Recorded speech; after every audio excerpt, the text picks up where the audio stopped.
Oh, we are live. Okay, so good morning, good afternoon, everyone. This is Ariel Tsekwe Deranger, the Executive Director and co-founder of Indigenous Climate Action. And I am joined today with some really great folks that have some connection to the Unistoten camp. And I'm really excited to have a conversation and really promote what's happening out in Unistoten right now. Okay, so I'm getting some good feedback from morning, good somebody. afternoon, I everyone. can hear someone playing. Thank you. Sorry. So we are here to discuss what's happening today with the Unistoten camp. And for those of you that don't know, I'm just going to give a little update on what's happening out there really quick, and then I'm going to ask the people that have joined me today to introduce Excited to themselves. have a conversation and really promote what's happening. If you can please mute your line if you're not, because I can hear it. Thanks. Okay, so great.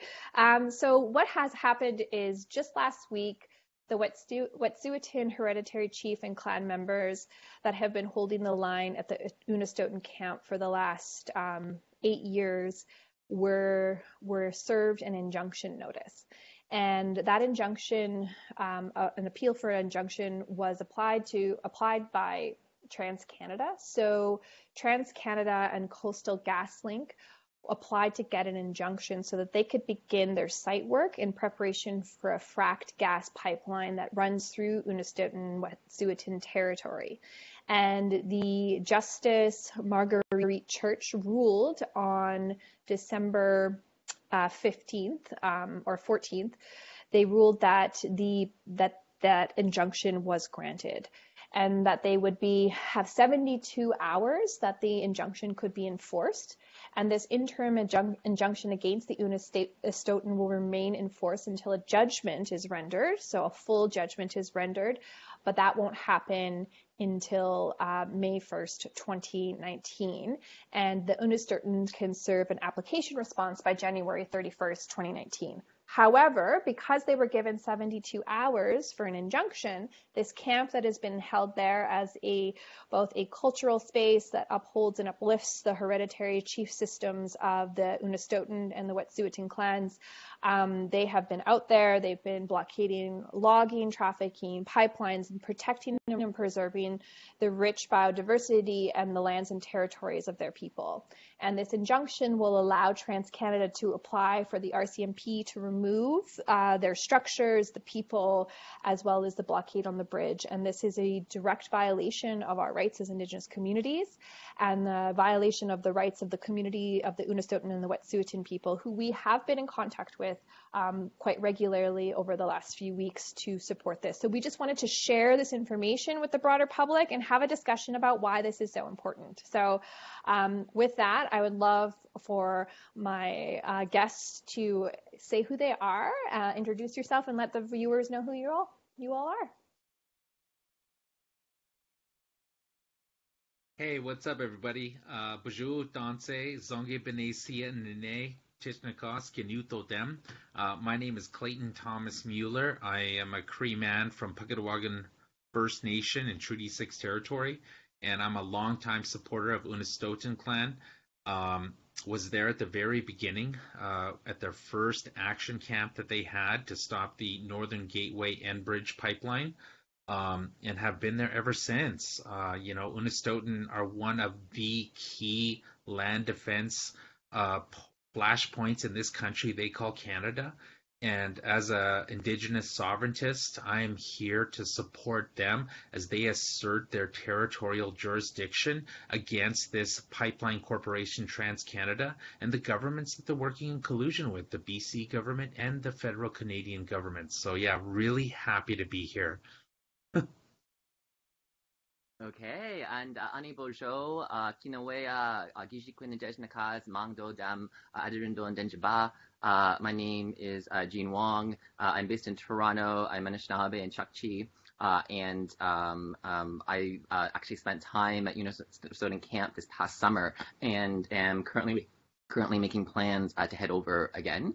And so many of the things that Clayton just said ring so true to me when I think about Unistoten and all the things that have been achieved there and are happen there in terms of Indigenous sovereignty and Indigenous governance and land-based learning and healing is so powerful and so important, and that's why I'm here in this discussion.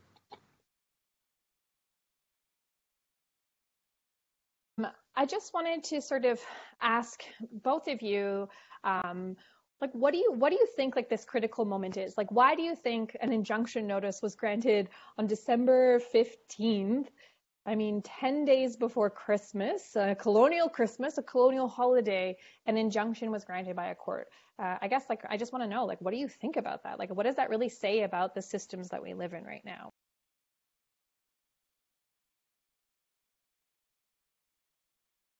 Yeah, so I think, the timing is everything when it comes to these injunctions and that sort of thing, because when you think about it, it could have been served at any time, at any point.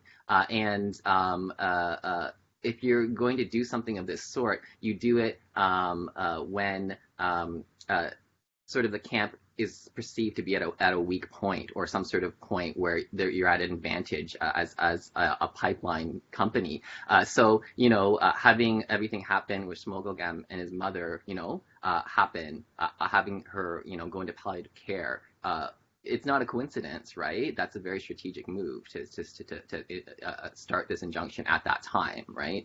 Hoping that, energies are spread. Look,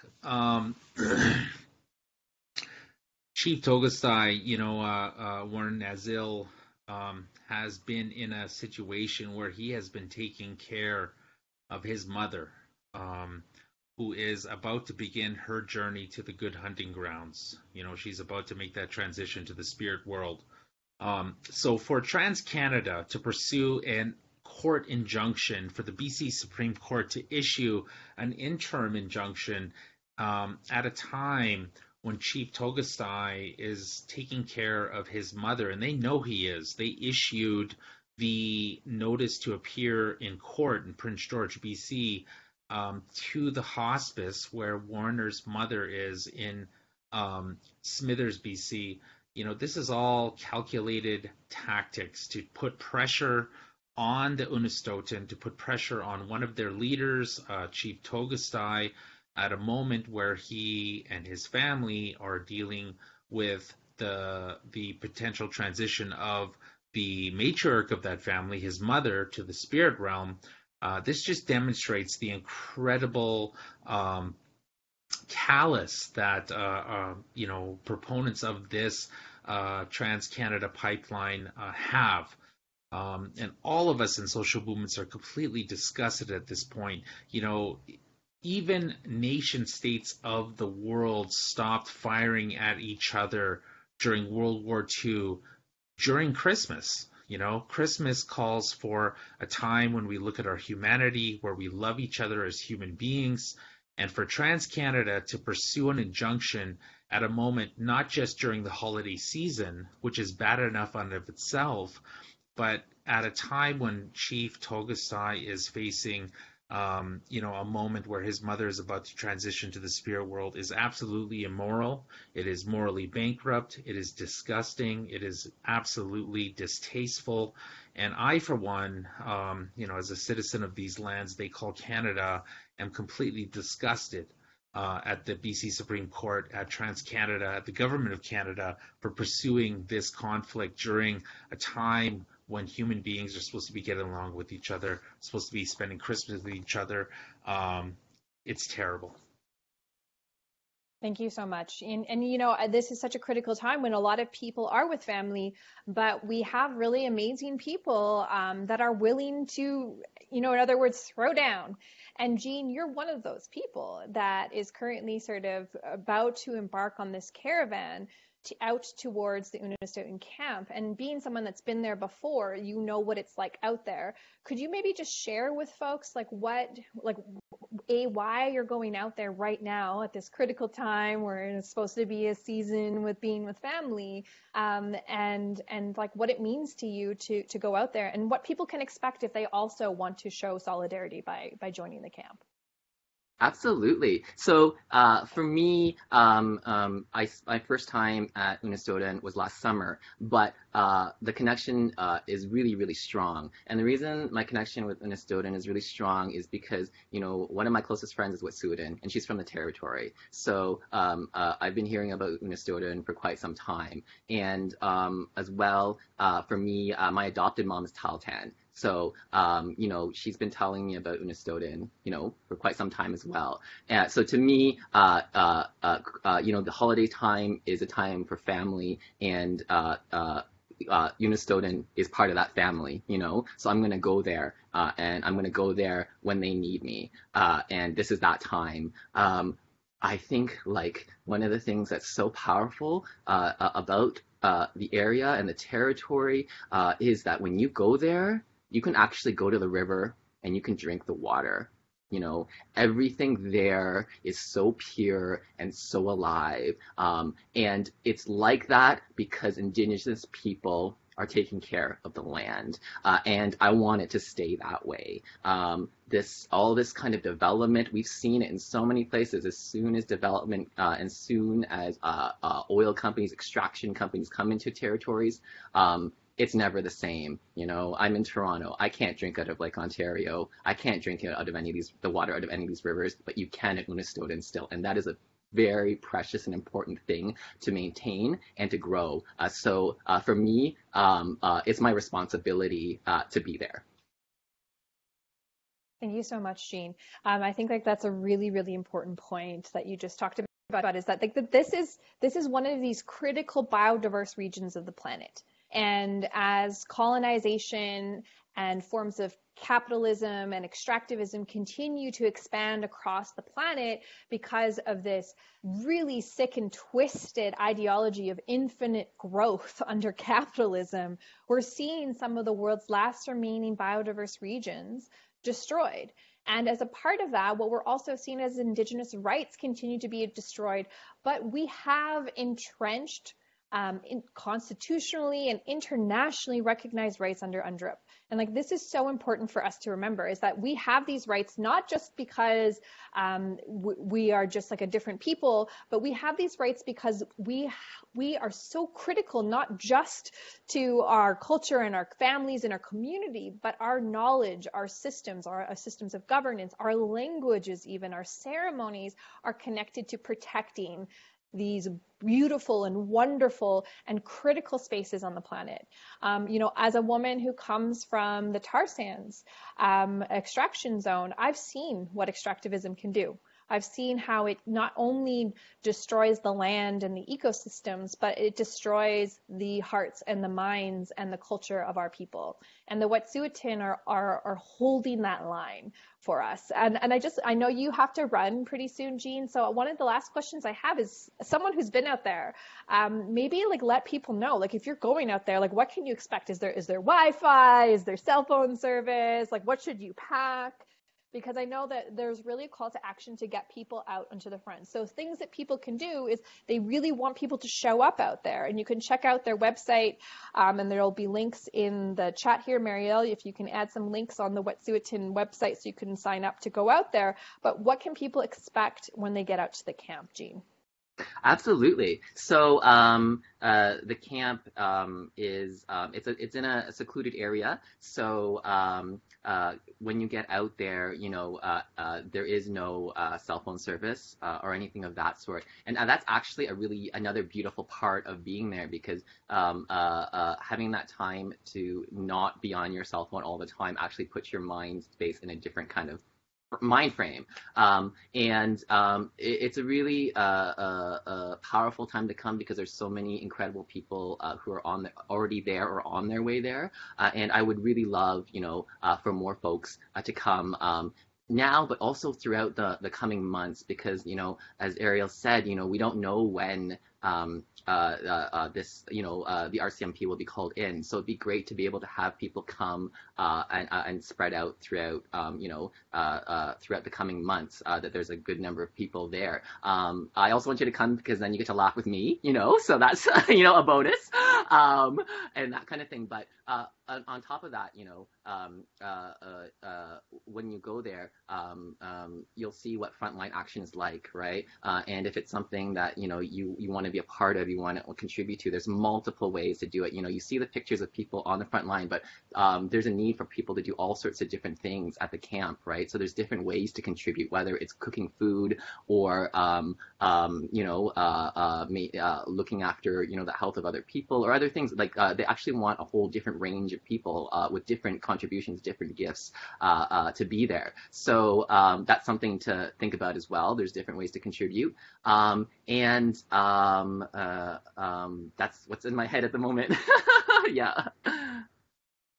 Thank you so much, Jean. And, it's really good to have someone who's had some experience out there. And, myself, I know Clayton talked about being there at the start. I was also out there in 2010 at the very first camp. And I know they've done a lot more since then. Now, literally back then it was a trailer and a bunch of tents. And I know now there's hard structures and a little bit more development. But it's good to know that this isn't just about people that are going to stand in front of a blockade, but we need those folks that are going to cook and do the dishes and chop the firewood and make sure that people are not just holding the line, but are being nurtured and taken care of. So I think we saw a lot of that at Standing Rock, a lot of people from different backgrounds. We had medics and that were herbalists, and we had cooks, and we had all these people. And this is exactly the same type of thing that we're looking for. These are Indigenous communities holding the lines to challenge some of the most dirty and destructive industries in the world. So I'm super grateful to be able to speak with you, Jean, to know that we're going to help support folks to get out there. And there's lots of ways to donate online. So check out the Unistoten website and not just donate to the camp, but donate to the legal fees, because Jean, you're putting yourself on the line.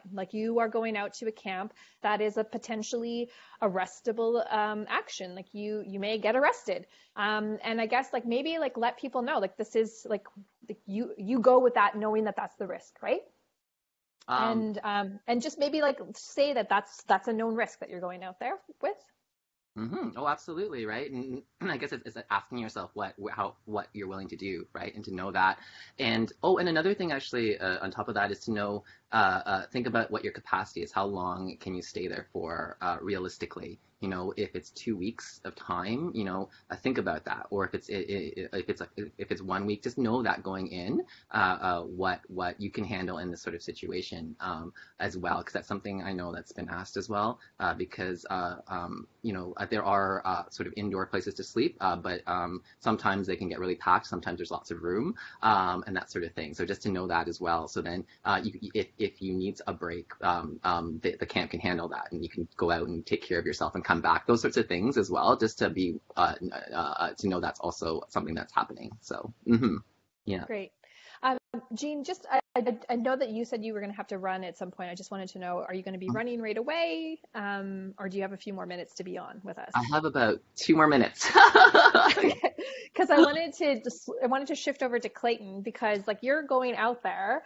But we also have people that don't have the capacity. You hit the nail right on the head. Think about your capacity. Not everyone has the capacity to be able to go out there, and there's lots of other ways to support. And so I wanted to shift over to Clay and ask Clay, what are other ways that folks can support other than, doing and being super badass like Jean here and making the trek out there?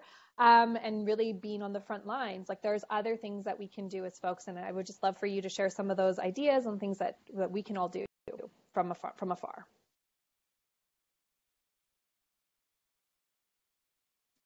Yeah, thank you so much, Ariel, and thank you so much, Jean, for your commitment to supporting Unistoten on the front line. Everybody who has the capacity to go to the Maurice watershed north of Smithers, BC, to support the Unistoten clan right now, I encourage you to do so. If you don't have that capacity, but you have financial capabilities to support with a cash donation to the Unistoten clan, check out their Facebook, Unistoten Camp. Check out their website. If you Google Unistoten, you will see their website.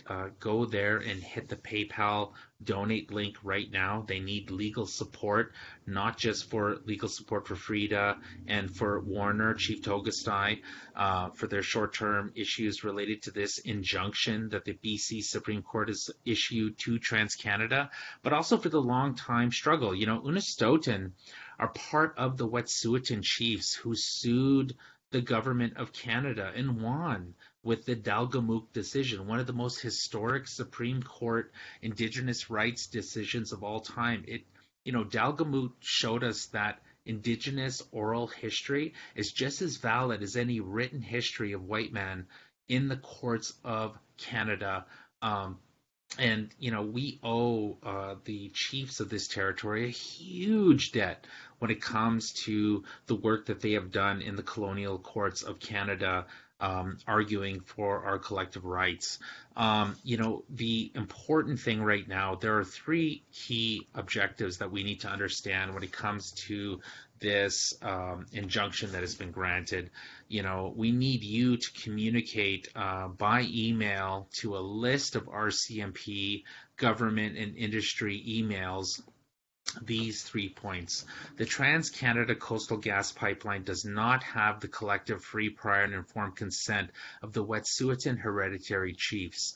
All Wet'suwet'en clans have rejected Coastal GasLink pipeline. That is the pipeline that we're talking about right now. Number 2, the injunction and enforcement order ignores the jurisdiction and authority of Wet'suwet'en hereditary chiefs and their fee system of governance, and it criminalizes land defenders like Chief Togastai and Frida Houston of the Unistoten clan. Number 3, and not last but most importantly, demand that the provincial government of BC, the federal government of Canada, the Royal Canadian Mounted Police, and industry uphold to uphold the United Nations Declaration on the Rights of Indigenous Peoples and Wet'suwet'en laws, and that no RCMP enforcement against Unistoten House take place on their unceded lands. Reconciliation and respect of UN Declaration on the Rights of Indigenous Peoples means that Unistoten not be made Oka or a standing rock. There are a number of places that you can send this solidarity message to. If you go to my Facebook, Clayton Thomas Mueller, that list is right at the top of my page. We'll make it available in the description of this video as well. But some of those emails are Coastal Gas Link at transcanada.com, John Horgan, the MP, the leader of BC, as well as various federal links. The most important thing, folks, is if you have the capacity, go to the front line in Smithers, support Unistoten. If you can't make it there, organize solidarity actions in your city against federal government targets. Make a cash donation to the legal fund of the Unistoten to support them in their legal challenges. And if you can't do that, certainly ceremony, put up prayers, offer tobacco, if you're going into a sweat lodge this week, put some prayers up for the Unistoten, help them in a good way through prayer, through action to stop this horrific, Christmas assault. Thank you so much, Clayton. I think like a lot of people are struggling to figure out how they can help, and there are ways you can do actions for all the different levels of capacity. Not all of us can go out there. Not all of us can even go to a rally, but we can send letters, we can have ceremony, we can send up prayers, not just for those at the camp, but for the hereditary chiefs and families that have been holding these spaces for generations and generations to continue to have the strength to do this work. I know, Jean, you have to take off, so I just want to thank you for joining us today. And Clay, I just want to add a little bit more at the end, so if you'll stay with me. But Jean, thank you so much for joining us, and good luck on your journeys out west. And thank you so much. If there's anything you'd like to last shout out or anything you want to add, please do. Yeah, absolutely. So yeah, thank you for having me here.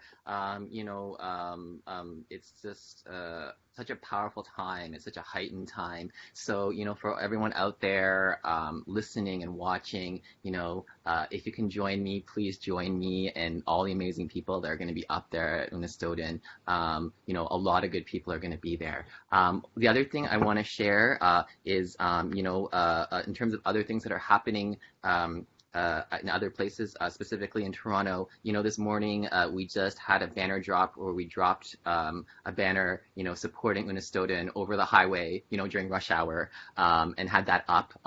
And there's going to be more events happening in Toronto, and there's actually one happening in a few hours. Yeah, if you go to Dundas Square tonight at 6 p.m., there's going to be a solidarity flash mob round dance happening, and then there'll be a planning meeting after that. So head there as well to help contribute. Mm-hmm. Thank you so much, Jean. I know that there is also a rally planned for about 3 p.m. today in Vancouver, so 3 p.m. PST time in Vancouver to support, because as of 3 p.m. that injunction is valid. Again, I do want to say that while the injunction is enforceable as of 3 p.m. today, TransCanada has to issue a request to the RCMP to enter into the site to remove the blockades and the individuals. And as far as we know, that has not happened yet. So while we do need people on the front line, we are not sure. We don't have any real information on when the RCMP would, or if they even will be coming to the site before the January 31st deadline, in which the Unistoten have the time to submit their responses to this injunction. So there's the interim injunction, which is what's being held in the 72 hours, but the full injunction is going to be heard not until May, but they do have the ability to enforce. So there is going to be actions and rallies in different locations and cities, and they'll be sustained until such a time that we have a full understanding of what's going on. So thank you, Jean, for all the hard work that you and the folks in Toronto have been doing. And again, thank you so much for your journey, for joining us today. Yeah, okay. Yeah, thank you so much. All right, bye, Mappy. So, it was really great to have like a young person who's a part of this. But before we take off and let people go, one of the things I wanted to talk to you about, Clay, was the importance of these types of sustained occupations of Indigenous territory in relation not just to upholding and affirming Indigenous rights, but their role in addressing some of the largest human crisis that we're facing, which is the climate crisis. So I like, first and foremost, hands up to all of the people of Unistoten that have been holding this occupation for the last 8 years. It's, for me personally, being there in 2010 and to see how much it's grown in the last 8 years has been one of the most, soul affirming things that I've been a part of. Like, just to know that I was a part of helping that whole thing get off the ground. But like, why are these things so critical at this point in time right now? Look, the Unistoten have, not just been there on the land defending against the encroachment of the fossil fuel sector into their traditional territory.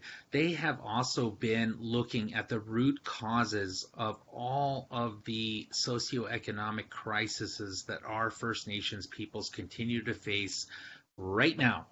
2018 here in these lands that they call Canada. There are people in the encampment in Unistoten who are facing healing. They're facing their trauma.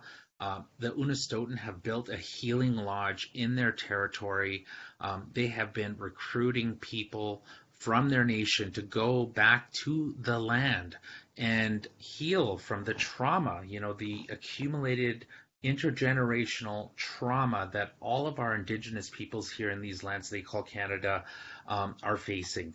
That is what makes this moment, weeks before Christmas, for TransCanada to be using the BC Supreme Court to try and get an injunction to remove these leaders from their traditional territory post-Chilcotin decision. The legal ramifications of this action right now in terms of the Justin Trudeau government are absolutely recoiling. There are people there living on the land, healing from historical trauma, getting the support that they need to build a better life for them and their families. And so, for me, as a young person that, grew up supporting them, I was one of the first people that was at their training many, many years ago, over a decade ago now. I got to go there. As a youth, I grew up fishing in the Skeena River watershed. I spent my teenage years fishing for salmon just west of the Unistoten, near the town of Terrace. And some of the greatest moments of my life were in connecting with the beautiful land there and connecting with the salmon, with fishing for salmon as a young man. And, those moments gave me the strength to be able to grow up and raise my own family in a good way. So the Unistoten clan, part of the Wet'suwet'en Nation, these people have been emulating a way of living in connection with the sacredness of the place where Creator put them, lifting up the stories of their ancestors. And all of us need to do what we can to support these kinds of assertions of sovereignty, of self-determination, because, climate change is one of the key issues that we face right now. And of course, climate change is a symptom of the actual problem. The actual problem we're living with right now is our economic system, a system that promotes hyper-individualism, that takes us away from collective responsibility, a system that removes our accountability and our transparency and connection to the sacredness of Mother Earth. And, for me, when I look at what the Unistoten people are doing right now to defend the sacredness of Mother Earth, it inspires me. This is one of the key frontline battles against the fossil fuel industry, an industry that would have us completely ravage the planet's life support systems just for the pursuit of profit. And, for me, I know that going into the Christmas break, I'm going to be doing everything I can to support Chief Togastai, to support Frida Huson, and all of the people that have gathered there at the front lines on the Maurice watershed north of Smithers, BC, to defend against the encroachment of TransCanada and these fracked gas pipelines. We're going to put a stop to this. We need your help. Thank you, Clay. I think, again, one of the biggest things is that when we talk about climate change and climate mitigation in this country, we talk a lot about putting up solar panels. We talk a lot about reducing our personal footprint through, changing our lifestyles, changing our light bulbs, changing how and where we get energy from. And we have a government that talks about this stuff all the time, carbon taxes and all of these great things, but we're not valuing those that are holding the front lines of protecting some of the most rich biodiverse regions of the world. I mean, Jean said it very clearly. They can go down to the river system and still drink water directly from the river system. The people in that camp have and continue to hunt and fish and gather from the lands and territory that provides food and sustenance and medicine in abundance for the community.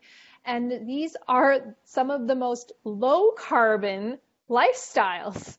This is a low carbon lifestyle. If this was a white hippie settlement, if this was a white settlement of people trying to demonstrate a low carbon off-grid lifestyle, they would likely be held up and propped up as like what we should be working to achieve.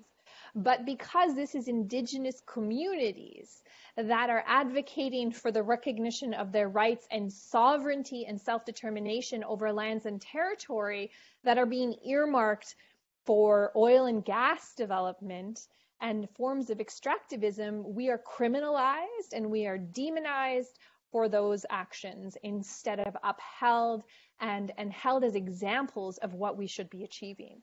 For me, like you talked a lot about systems of genocide and the continuation of colonization, and I see this like this Trans-Canada Injunction, the granting of this from the Supreme Court of BC, as another form of that continued neoliberal colonialism that we are continuing to see perpetuated all the time. And for me, like I'm finding this very difficult to really contextualize in this world, because we want to make black and white lines, right? We want to be like Indigenous here, white folks here, and we're at odds. But the reality is we're not at odds. We are not at odds with we're not at odds with white people. We're at odds and we're fighting a system. We're not even at odds with oil and gas. What we are at odds with is a system that is trying to shove these projects down our throats, shove white supremacy down the throats of our communities. And I don't know if you want to talk a little bit about that, but it's been something that I'm really struggling with, is how do we talk about not just challenging Trans-Canada and individual projects, but how do we start challenging these systems that continue to allow these things to happen? Yeah. No, Ariel, I've worked with you for almost 20 years now to stop the expansion of the Alberta tar sands in your territory. But it's also my territory. Like, what the heck does a Cree guy from Manitoba have to do with the Alberta tar sands? Well, Pugatawagan Cree Nation, where I am a member of, is a signatory to Treaty 6. If pipelines passing through my territory are allowed to occur, that will result in a doubling of the expansion of the Alberta tar sands. It's the same thing with Unistoten. Unistoten were key in stopping the Northern Enbridge Gateway pipeline, the Alberta to Asia pipeline. Many, many years ago, we saw at the beginning of Justin Trudeau's administration the killing of that pipeline through the assertion of territorial jurisdiction by BC First Nations in that territory, including Unistoten, including the Wet'suwet'en Nation. And, all of this pipeline politics, this is all part of the current narrative that we're dealing with as a society here in these lands they call Canada. The biggest public investment in fossil fuel infrastructure history is the LNG infrastructure in northern British Columbia, $44 billion. Everybody was making a big issue about the $4.7 billion invested in nationalizing the Trans Mountain pipeline, the Kinder Morgan pipeline we've heard so much about. Well, this LNG investment that the Horgan government, the BC government, as well as Justin Trudeau's federal government, this is absolutely 10 times the size of what we've seen invested in tar sands pipelines. And so the fight that Unistoten are involved in is one of the most epic climate fights, Indigenous rights fights on the face of Mother Earth right now. And we have to do everything we can as Canadians, as First Nations peoples, to stop this investment from moving forward. The fact of the matter is that we have been told by by every scientist on the planet through the Indigenous panel on the Intergovernmental Panel on Climate Change, the IPCC, and their most recent report that tells us we have 12 years to get off the fossil fuel economy, or it's game over for human beings on the planet. So the Unistoten are some of the greatest heroes of all of humanity for this time that we're facing. And the rest of Canadian society needs to get in with this reality that, yes, we need to stop the tar sands expansion. Yes, we need to stop Line 3 and the Trans Mountain pipeline. But we also have to stop this fracking boom that's happening in northeastern BC and the pipeline infrastructure that they're trying to connect it to the Pacific Northwest Coast, like through TransCanada's Pacific Coast Gas Pipeline link. So we have to do everything that we can. I think we're at a critical impasse. This isn't about which which campaign we're working to support. I think that one of the most critical issues, and something that you and I have worked on for over a decade now, is that this is a time where we're talking about systems change. We're not talking about trying to challenge individual projects. We're not talking about stopping just this pipeline or just the DAPL pipeline or just the Trans Mountain or just Line 3 or whatever it is, the projects or the companies or the corporations or even the political parties that are in power. What we're talking about is the need for systemic change. And that IPCC report that came out in just this fall is a real clear indicator that we don't have the time to be debating the semantics of what we need to do. Indigenous communities are demonstrating, like the Unistoten, like these are the superheroes. These are the people that we should be looking to for the strategies, for the actions that we need to take, for the lifestyles that we should be modeling. These are the communities that we should be looking to. We shouldn't be looking to we have to be moving our way away from the status quo of business as usual in a fossil fuel petro economy. And we need to be moving towards a natural, Mother Earth-based economies, Mother Earth-based laws and governance, and really look towards our Indigenous communities for those answers. I mean, that is actually in the IPCC report. It's in the Paris Agreement. It's in international agreements, becoming more and more a commonplace tactic into addressing this crisis that we're in. 80% of the world's biodiversity is in Indigenous territories. 85% of protection and conservation zones on the planet are within or adjacent to Indigenous territories. Canada, just for our listeners to understand, Canada is the fastest deforesting nation in the world. Let's keep that in mind. The very forests that the Unistoten and the Wet'suwet'en people have been protecting is becoming one of the fastest deforesting forests in the world. Canada's boreal forest also sequesters almost a quarter of the world's carbon emissions, and yet we have governments, both provincially and nationally, allowing the continued degradation and deforestation of these spaces. The Wet'suwet'en and the Unistoten haven't just been challenging the blockades of pipelines, but they're also challenging the illegal logging and the logging industry in the region. They are literally holding the lines against multiple systems. And that's why I totally 100% agree with you, Clay, that we should be looking to the Unistoten as the superheroes. We should be looking to them as those folks. As someone who comes from a community that's been almost completely destroyed by an industry, by the tar sands industry, where our river systems that we used to, just like the Unistoten, be able to drink from, where the land used to provide all of our medicines and food, has been compromised. Our river systems are not safe to drink from anymore. Our animals are not safe to eat anymore. Our medicines, we aren't even sure, because there's been no study to look at how contamination of our region has affected our traditional medicines and berries. And so there's a lot of questions, and we have communities dying from cancer. And this is environmental and cultural genocide. And that is what the Unistoten is trying to do, is to ensure that they don't become just like my community, and that they also are drawing those lines of connections for the world to see the importance of Indigenous lives, lifestyle, and culture in addressing this crisis. I'm not, maybe we can just sort of reiterate before we end this, things that people can do, again, one more time, anything you want to add, and then what we think people should do before we end this call.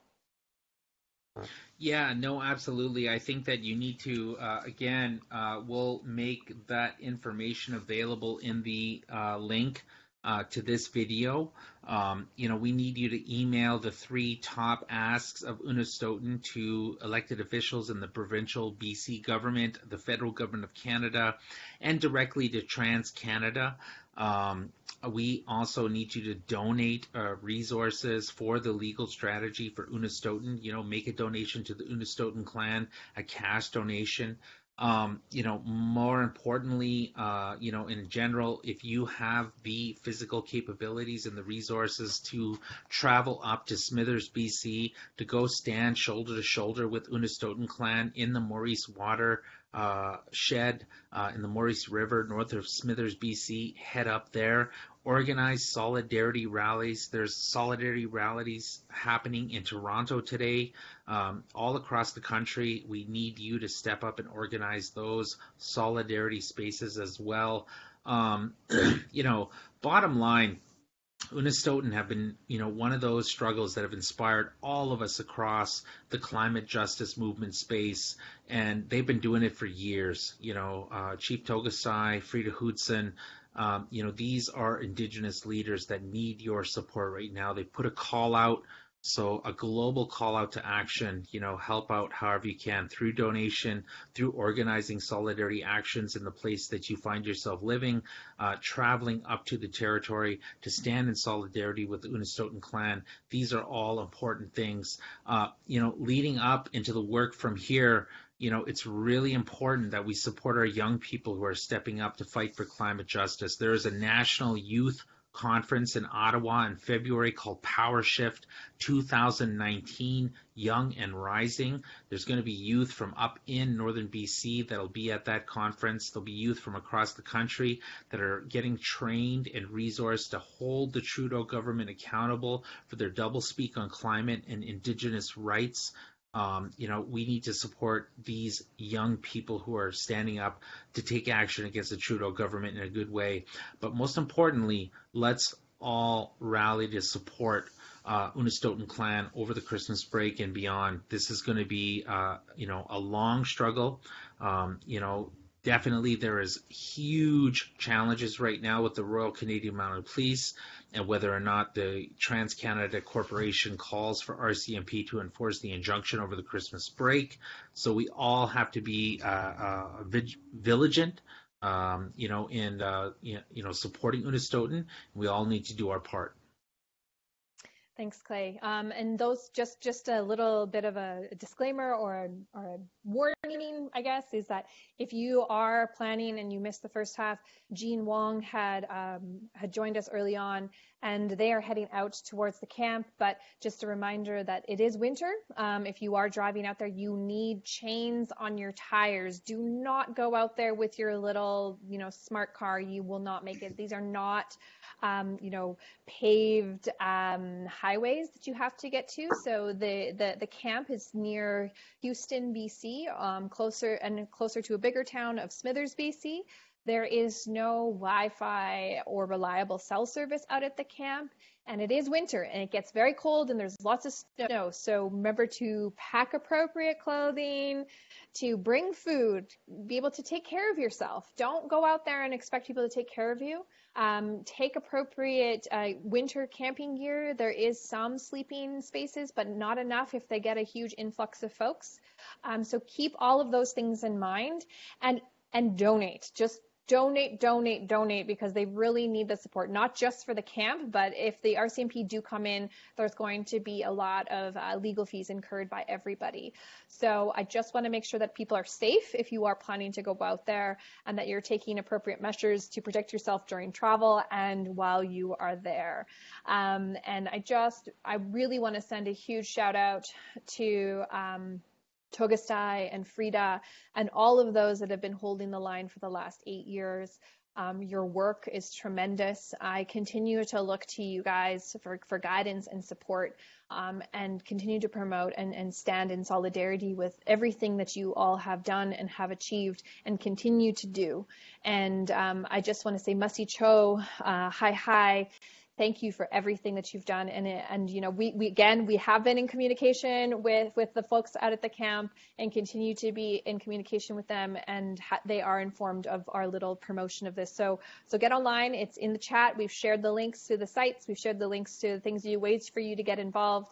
Indigenous Climate Action, we sent our email out to all of those people on the list today, supporting the demands of Unistoten, and we encourage you all to do that at the very least today. So thank you so much, Masi Cho, and thank you so much, Clayton, for joining me today as well. Yeah, thanks so much for having me, Ariel. Kinenaskumat Nawau, and all my prayers for Unistoten clan.